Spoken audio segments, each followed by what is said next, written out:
Central heating systems. Most homes in Canada use a hot air system. It is less expensive than hot water or steam systems and can be used along with an air conditioning system. The heating system spreads heat evenly throughout the house. Most furnaces use natural gas as a fuel.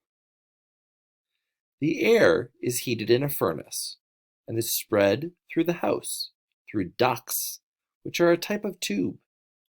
In each room, the air is blown out of the registers on the floor.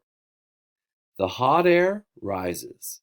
As the hot air cools, it falls back to the floor where it is pulled into the cold air register and returned to the furnace. This is called circulating. People can change the temperature in a house by using the thermostat.